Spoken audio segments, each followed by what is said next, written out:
જય જવાન જય કિસાન જગતના તાત એવા ખેડૂત મિત્રોનું હું વિજય ખટાણા મારી આ યુટ્યુબ ચેનલની અંદર હાર્દિક સ્વાગત કરું છું.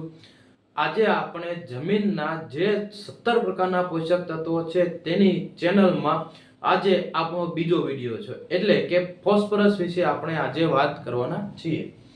તો મુખ્ય પોષક તત્વોની અંદર પહેલું આવે છે નાઇટ્રોજન, જે એમનો વિડિયો આપણી ચેનલની અગાઉ બની ગયેલો છે.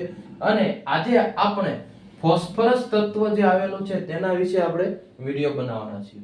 તો ફોસ્ફરસ એટલે કે ઉત્પાદન લેવા માટે ખૂબ જ જરૂરી કોઈ પણ તત્વ હોય તો તે ફોસ્ફરસ છે. હવે છોડમાં ફોસ્ફરસની ઉણપ અને પાક ઉપર શું અસર થાય છે તેના વિશે જોઈએ. તો સૌથી પહેલા તો પાંદડા છે તે ઘેરા લીલા રંગના થઈને અને થોડોક સમય જાય એટલે ધીરે ધીરે તે જાંબલી રંગમાં થઈ જાય છે. ત્યારબાદ તેમાં તે સુકારો આવી જાય છે.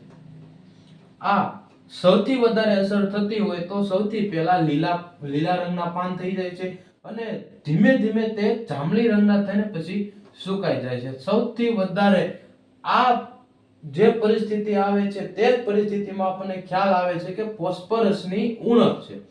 ત્યારબાદ સૌથી વધુ ફોસ્ફરસની ઉણપ બતાતી હોય તો પાક મોડો પાકે છે અને બીજ સાથે મૂળનો વિકાસ સૌથી ઓછો થઈ જાય છે, એટલે કે ફૂલ આવતા નથી. તો ફોસ્ફરસની ખામી હોવાને કારણે ફૂલ આવતા નથી. ત્યારબાદ છોડમાં ફોસ્ફરસથી થતા ફાયદા. તો છોડની અંદર ફોસ્ફરસમાં કયા કયા ફાયદા થાય છે તે તો બીજની રચના ખૂબ જ મહત્વપૂર્ણ કરે છે, એટલે કે જે ફાલ બેહવાની શરૂઆત થાય છે, જે જગ્યાએથી બીજની શરૂઆત થાય છે તે ખૂબ જ મહત્વની થાય છે, તે ફોસ્ફરસ ધરાવે છે. સાથે સાથે ફાલ લાવવામાં સૌથી મહત્વનો ફાળો હોય તો તે ફોસ્ફરસનો છે.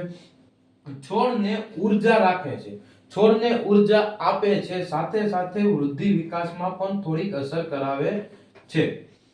ત્યારબાદ જોઈએ તો ફોસ્ફરસની અંદર આપણે રેગ્યુલર કયા ખાતરનો ઉપયોગ કરી શકીએ છીએ. તો તેમાં સૌથી પહેલા આવે છે 1261, જે ફૂલ આવવાની શરૂઆત અવસ્થા ઉપર તમે આપી શકો છો, એટલે કે કોઈ પણ પાકમાં તમે 30 થી 35 દિવસના સમયમાં તમે આ ડોઝનો છંટકાવ કરી શકો છો. ત્યારબાદ 05234, એટલે કે અમુક કક્ષાએ ફૂલ બેઠા હોય છે અને સાથે સાથે તેમાં માલ પણ આવી ગયેલો હોય છે, એટલે કે 34% જે પોટાશ આવે છે તે જે માલ આવી ગયો હોય છે તેની ઉપર ધ્યાન આપે છે. ત્યારબાદ આપણી સૌથી પ્રિય એવું એટલે કે ડીએપી, જેમાં 18% નાઇટ્રોજન આવે છે અને 46% ફોસ્ફરસ આવે છે, જે આપણે પાયાના ખાતર તરીકે ઉપયોગ કરીએ છીએ.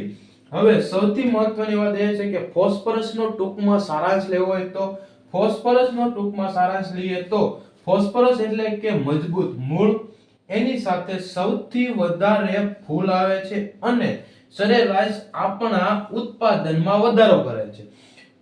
મોસ્ટમાં મોસ્ટ ઇમ્પોર્ટન્ટ હોય તો સૌથી વધારે ફૂલ લાવવામાં કોઈ પણ તત્વની જરૂર પડતું હોય તો તે છે ફોસ્ફરસ તત્વ. જો તમને આ વિડિયો સારો લાગ્યો હોય તો મારી YouTube ચેનલને લાઈક કરો, શેર કરો અને સબસ્ક્રાઇબ કરો. આવા જ તે આપણે ટૂંક સમયમાં બધા જ તત્વોના વિડિયો લાવવાના છીએ, તો મારી YouTube ચેનલને તમે સબસ્ક્રાઇબ કરો. અસ્તુ, જય હિન્દ, જય ભારત.